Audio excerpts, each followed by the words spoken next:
কে কে এই কাঁচা আমের আমসি সারা বছর সংরক্ষণ করে খেতে চাও? তো তোমরাও যদি সারা বছর এই কাঁচা আমের আমসি খেতে চাও তাহলে এই ভিডিওটাকে আমার প্রথম থেকে নিয়ে শেষ পর্যন্ত দেখতে থাকো। তোমরাও কি বন্ধুরা এই কাঁচা আমের রেসিপিটা রোজ খেতে চাও, সারা বছর খেতে চাও? তো যদি সারা বছর খেতে চাও তো তাহলে আমার এই ভিডিওটা দেখো, আমরা কিভাবে কাঁচা আমটাকে সারা বছরের জন্য সংরক্ষণ করে রাখতে পারি। এই যে দেখো কাঁচা আম দেখলে সবারই জিভে জল আসে। তো দেখো আমরা কাঁচা আমটা কিভাবে স্টোর করে রাখবো সেটাই তোমাদের সাথে আজকে শেয়ার করছি। তো এই যে দেখো আমরা কাঁচা আমের আমসি বানিয়েছি, দেখতেই পাচ্ছ কতটা সুন্দর হয়েছে আর খুব লোভনীয় হয়েছে। তো এই কাঁচা আমের আমসি বানিয়ে তোমরা সারা বছর ডাল চাটনি সব কিছু করে খেতে পারো। তো এখন যেহেতু অনেক কাঁচা আম আছে, তোমরা এইভাবে কাঁচা আমের আমসি বানাতে পারো। দেখো কত সুন্দর আওয়াজও আসছে, দেখতেই পাচ্ছ। তো চলো এই আমসিটা আমরা কিভাবে বানাচ্ছি তোমরা প্রথম থেকে নিয়ে শেষ পর্যন্ত ভিডিওটাকে দেখতে থাকো। নমস্কার বন্ধুরা, তোমরা সবাই কেমন আছো? আশা করি সবাই খুব ভালো আছো আর খুব ভালো থেকো। তো কার কার মুখে জল আসছে এটা দেখে? তো দেখো কাঁচা কাঁচা আম, আজকে আমরা এই কাঁচা আমের নতুন একটা রেসিপি বানাবো। রেসিপিটার নাম হচ্ছে আমসি। তো এই যে দেখতেই পাচ্ছ একদম টাটকা গাছ থেকে তোলা আম। তো অবশ্যই এগুলো আমাদের গাছের আম নয়, এটা আমরা অন্য গাছ থেকে পেড়ে নিয়ে আসছি। আমাদের গাছের আমগুলো এখনও খুব একটা বড় হয়নি। তো যাই হোক, তো চলো আজকে আমরা আমসির বানাবো। কি করে আমি আমসিটা বানাই তোমরা শুরু থেকে নিয়ে শেষ পর্যন্ত দেখতে থাকো। তো প্রথমে দেখো বন্ধুরা, এই আমগুলোকে প্রথমে এইভাবে ছাড়িয়ে নিতে হবে। তোমরা বটিতে ছাড়াও বা চাকুতে ছাড়াও, যাতে হোক, মানে এইভাবে তোমাকে পুরো ছাড়িয়ে নিতে হবে, খোলাটা এতে না থাকে। আমসিটা বানানো খুবই সহজ আর অনেক দিন পর্যন্ত তুমি ইউজও করতে পারবে এইটা। তো এই যে দেখো এইভাবে প্রথমে আমরা সব আমগুলোকে ছাড়িয়ে নিচ্ছি। এখানে প্রায় 2 কিলোর বেশি আম আছে, অনেকগুলো আমাদের ছাড়িয়ে রেখেছি, সেগুলো আর আগে ভিডিও করা হয় না। তো এই দেখো এইভাবে ঠিক আমগুলোকে তোমরা ছাড়িয়ে নেবে। আর এই যে দেখো ছাড়িয়ে আমি এই যে জলের মধ্যে রাখছি, এতগুলো আম ছাড়ানো হয়ে গেছে আর এখনও এখানে এতগুলো আম আছে। তো চলো সব আমগুলো প্রথমে ছাড়িয়ে নিই, তারপরে তোমাদেরকে দেখাচ্ছি। তো এখানে দেখো আমগুলোকে ভালো করে আমরা ধুয়ে নিচ্ছি, ধুয়ে আর তুলে রাখছি, জলটা ঝরিয়ে নেব। তো এই যে এইভাবেই সব আমগুলোকে ছাড়িয়ে ধুয়ে আর প্রথমে জল ঝরিয়ে রাখতে হবে।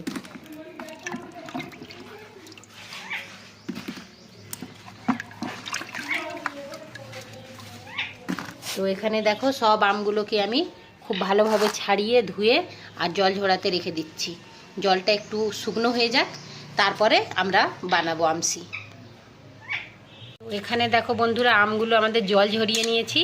এবার আমরা আমগুলোকে এইভাবে কেটে নিচ্ছি। তো আমগুলোতে আঁটি হয়ে গেছে, যার কারণে কাটতে খুবই অসুবিধা হচ্ছে। তো যাই হোক, আমি তো কাটতেই পাচ্ছি না, অনেক কষ্ট করে কিছুটা কেটেছি, কাটতে পাচ্ছি না। আমার হাজব্যান্ড থাকলে কেটে দিত। তো তাড়াতাড়ি কাটতে পারছি না, অনেক আঁটি হয়ে গেছে আর খুব শক্ত হয়ে গেছে। তো তোমরা এটাকে 3 টুকরোও করতে পারো আর চাহে 4 টুকরোও করতে পারো, যে এইগুলো তুমি পরে অনেক দিন পর্যন্ত চাটনি কিংবা ডাল অনেক কিছু বানিয়ে খেতে পারবে। তো তোমরা পুরো রেসিপি তো নয় বলা চলে না, তো তবে তোমরা এটাকে পুরো দেখতে থাকবে, তাহলে বুঝতে পারবে কি আমসিটা কিভাবে হয়। এই যে দেখো এইভাবে ঠিক আমরা কেটে নিয়েছি আমগুলোকে।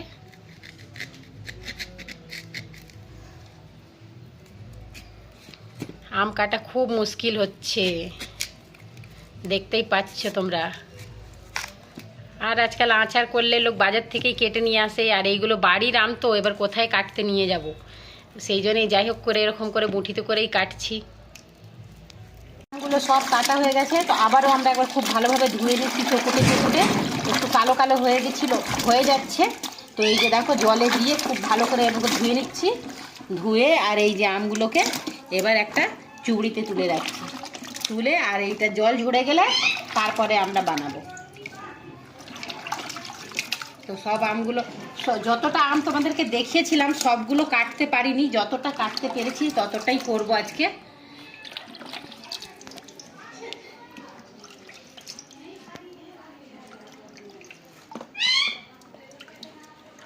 এখানে দেখো আমগুলো কেটে ধুয়ে পুরো জল ঝরিয়ে শুকনো করে নিয়েছি।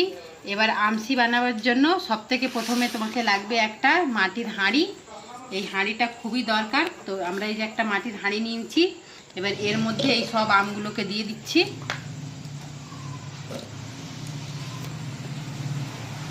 দেখো সব আমগুলোকে এতে দিয়ে তোমরাও একবার নিশ্চয়ই এইভাবে ট্রাই করে দেখবে আমসি বানাবার পদ্ধতি। আর এইটা বানিয়ে রাখলে তুমি অনেক দিন পর্যন্ত একদম কাঁচা আমের টক খেতে পারবে বা ডাল করতে পারবে, টক ডাল। তো এই যে দেখো আমগুলো আমি সব এতে দিয়ে দিলাম। এবার এর মেন কাজ হচ্ছে কি দেখাচ্ছি একটু।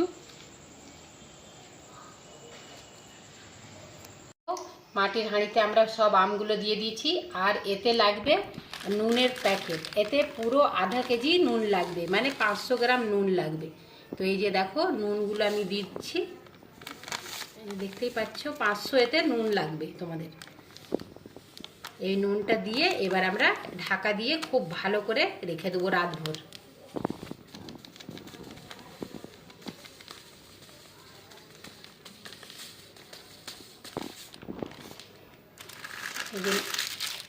আমটা একটু বেশি হয়ে গেছে, এটা তো কমে যাবে যাই হোক। তো এতে যে এইভাবে আমরা নুন দিয়ে দিচ্ছি, নুনটা দিয়ে আর খুব ভালোভাবে চাপা দিয়ে আর রেখে রাতভরের জন্য রেখে দেবো। তারপরে সকালবেলা তোমাদের সাথে দেখা করছি বন্ধুরা। তো তারপরের দিন সকালে চলে আসলাম। এই যে দেখো এইভাবে আমি আমটাকে বেঁধে রেখে দিয়েছিলাম ঢাকা দিয়ে খুব ভালো করে। এই যে একটা গার্ডার দিয়ে আর এই যে একটা প্লাস্টিক উপরে দিয়ে এটাকে ঢাকা দিয়ে দিয়েছিলাম। তো চলো এবার খুলে দেখাচ্ছি। এই যে দেখো নুন তো অনেকটাই পুরো জড়ে গেছে। এই যে দেখছো, দেখো কত জল হয়ে গেছে এতে। তো এবার চলো, এবার এইগুলোকে আমরা নিয়ে যাচ্ছি ছাদে।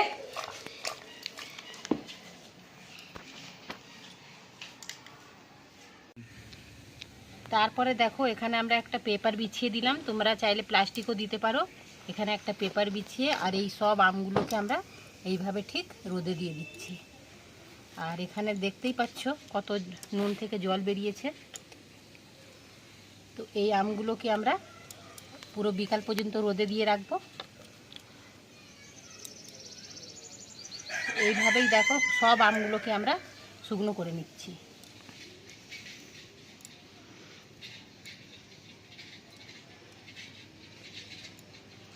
এখন এতে অনেক কিছু বাকি আছে।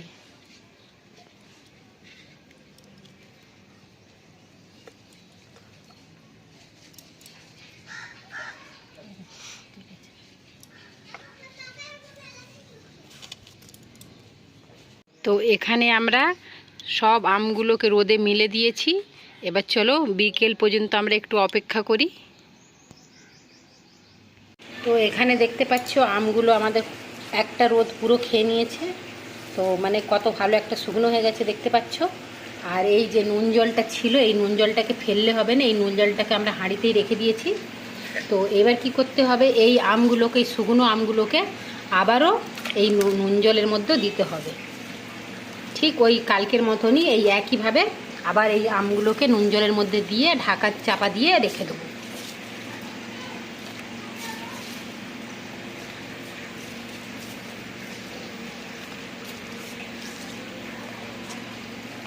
একটু ভালো করে নাড়িয়ে চাড়িয়ে আর ভালো করে ঢাকা দিয়ে রেখে দেবো।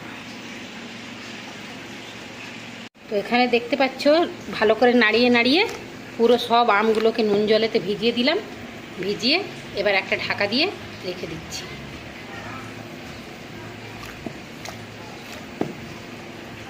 তো আবার পরের দিন চলে আসলাম। তো দেখো হাঁড়িতে যত নুন জলটা ছিল, নুন জলটা পুরোই শুকনো হয়ে গেছে। আর এই যে দেখো আমটাকে যে আবার দুবার যে ভিজিয়ে রেখেছিলাম, এই যে আমের মধ্যে সব টেনে নিয়েছে। তো এই আমগুলোকে আবার ওই একই পদ্ধতিতে আবার আজকে আমরা রোদেতে দিয়ে দিচ্ছি। রোদে দিয়ে তারপরে বিকালবেলা তুলে নেব। তো ওই পুরো নুনটা আমাদের এর মধ্যেই টেনে নিয়েছে। তো 2 দিন রোদ খাবার পরে দেখো আমাদের আমগুলো কিছুটা এমন দেখতে হয়েছে, কত সাদা ধপধপে হয়েছে দেখছো, আর কত সুন্দর আওয়াজও হচ্ছে, মানে একদম পুরো শুকনো হয়ে গেছে। তো তোমরা এইভাবে আম শুকনো করে রেখে সারা বছর খেতে পারো। এই টক ডাল বা চাটনি সব কিছু এর খেতে পারো। আর দেখতেই পাচ্ছ কালারটাও কত সুন্দর হয়েছে। আর তুমি এমনি আমগুলোকে শুকনো করলে কি হয় কি কালারটা কালো হয়ে যায় আর কেমন একটা দেখায়, কিন্তু এগুলো দেখো কত সুন্দর সাদা ধপধপ করছে, দেখতেই পাচ্ছ। তো তোমরা যদি চাও তো এই ধরনের আমসি করে রাখতে পারো আর সারা বছর ইউজ করতে পারো। তো এতক্ষণ পাশে থেকে মন দিয়ে ভিডিওটা দেখার জন্য সকল বন্ধুকে অনেক অনেক অনেক অনেক ধন্যবাদ। সবাই খুব ভালো থেকো, সুস্থ থেকো। আজকের মতন টাটা। কে কে এই কাঁচা আমের আমসি সারা বছর সংরক্ষণ করে খেতে চাও? তো তোমরাও যদি সারা বছর এই কাঁচা আমের আমসি খেতে চাও তাহলে এই ভিডিওটাকে আমার প্রথম থেকে নিয়ে শেষ পর্যন্ত দেখতে থাকো।